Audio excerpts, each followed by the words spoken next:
Just give me a moment. There are a few things I want to read to you, and I want to make sure that I brought them with me and that I can find them.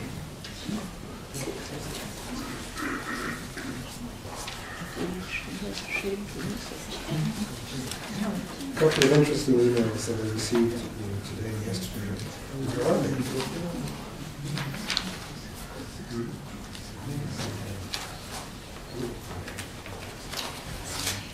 Oh no. I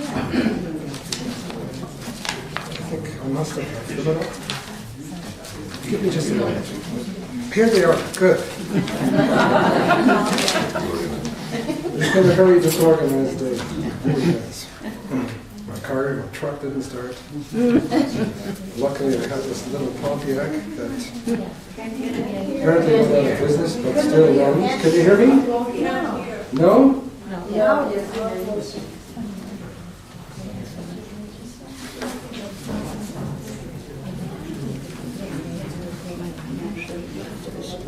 Can you hear me now? Yeah. I'll speak right into the mic. Is this okay? Yeah. By the way, Barbara, this business about the CV, 16 pages and so on, some years ago I was a guest at Penn in Hungary, and they wanted to hear the essence of whatever it was I was doing at the time, my life, my thinking. So I said, I'm going to read you the CV that I didn't print out, in which all the things that I don't want people to know about are actually highlighted in yellow. These are the things that really constitute one's real life, not one's accomplishments, so-called, one's achievements, the various things that we consider to be part of our legacy or something like that. That is all partly made up to some extent. I mean, there's an element of truth to it. These articles did come out, these books were published, and so on. But it seems to me sometimes that the marrow is missing.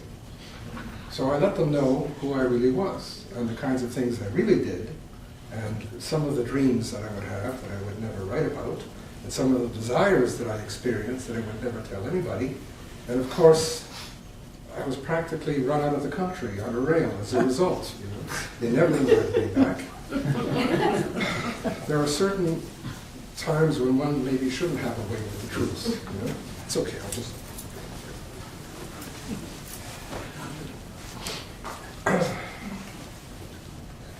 About 6 months ago,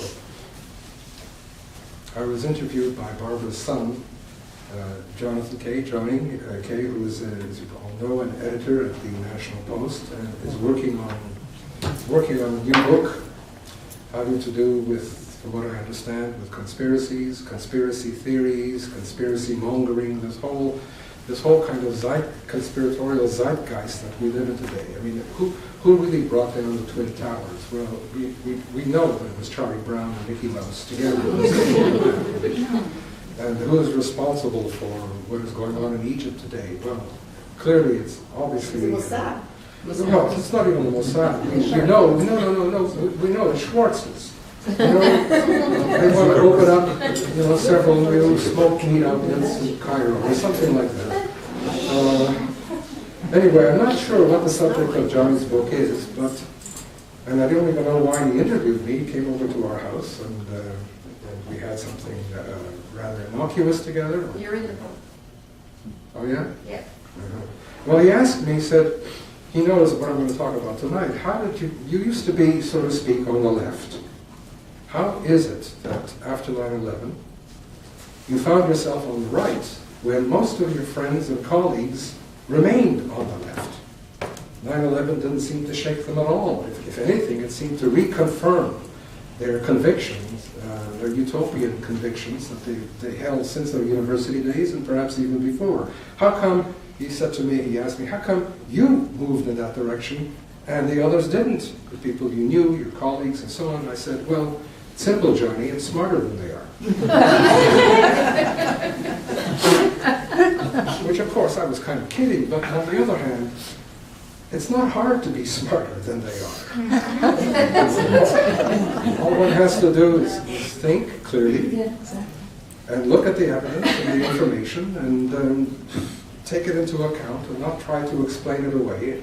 In other words, no matter how disreputable we may be in our lives or our dreams, in our thoughts we must be honest. And honesty, as we all know, costs. It carries a very high price. When I began writing The Big Lie, I arrived at conclusions that I did not feel comfortable with. I was, well, let me start a little bit at the beginning. It goes back to Berkeley, California, and to the mid-'60s when I was a very young student, like Barbara on Woodrow Wilson. In fact, I remember once Barbara writing to me saying, it was Woodrow Wilson Fellowship, saying, "Dear fellow." But almost immediately after I arrived at Berkeley, which, as you all know, is a little self-governing palatinate on a different planet called California. It has its own rules. It's like a palatinate is perhaps the right word. It's like a little self-governing country. Right? It has its own flag. It has its own view of the world. And in fact, it thinks of itself, Berkeley does, as the very center of the universe. And everything that emanates of significance into the world must come from that particular navel, which is Berkeley. But almost immediately after I arrived, the university shut down. There was a movement called the Free Speech Movement, which some of you might remember. Its leader was an interesting fellow who died just a few years ago, I heard. His name was Mario Savio. And he had lieutenants with him, and of course Berkeley was an inferno of revolutionary ardor, and turned into, at that time, a great big party. I remember marching. I was sort of on the peripheries, really. I went to the parties, and the girls were lovely and all that. But I remember the great march into Sproul Hall, and the chancellor, whose name was Clark Kerr, which has a certain kind of ramification when you think of it. It reminded me of Superman. He grabbed him by his lapel and threw him out of his office. And the Free Speech Movement took over Sproul Hall. And I still remember Mario on the balcony, flanked by his two lieutenants, speaking to thousands of people in Sproul Square. And we were delighted, all of us. It was a great moment in which the universe had reversed itself, it seemed to us. And of course, it kick-started the great May 1968 street riots in Paris, from which many of the deconstructionists and postmodern thinkers developed, like Foucault and Derrida and others like that. But it all started in Berkeley. And I was, in a way, part of it. But as I say, I was a hanger-on.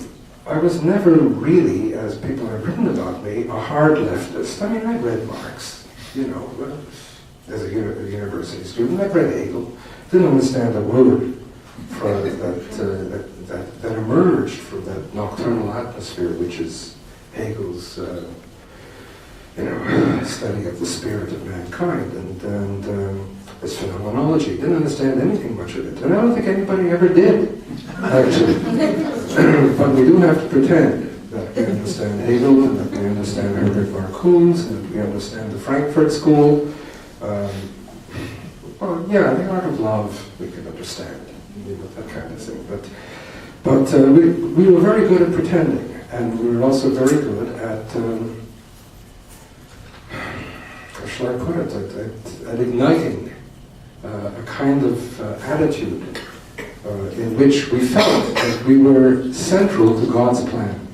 Though, of course, we never spoke about God. And that is another paradox that exists today, because everybody, all the major movements of our time, but especially the left, considers it to be central to God's plan. But God doesn't exist. We just have to have other names for him. Gaia is another name for God these days. We have to believe in something. Who was it who said, if you don't believe in something, you will believe in anything? I think it was Chesterfield or some.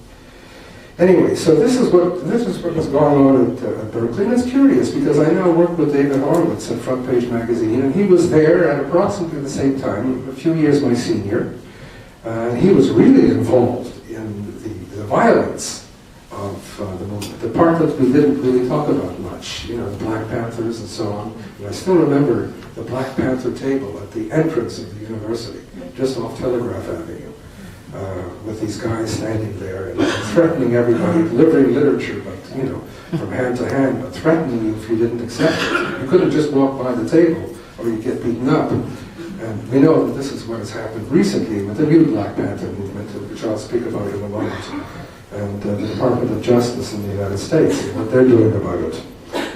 Anyway, so that was how it all started. And over the years, after I left Berkeley, without my degree, somehow degrees didn't seem important. I had to get my degrees 10 years ago. You know, I have 5 degrees now, including a doctorate. But I got them all recently, not when I should have gotten them, you know, which might have been more advantageous to me had I really had my head on my shoulders then. But I was carried away also by the spirit of the times.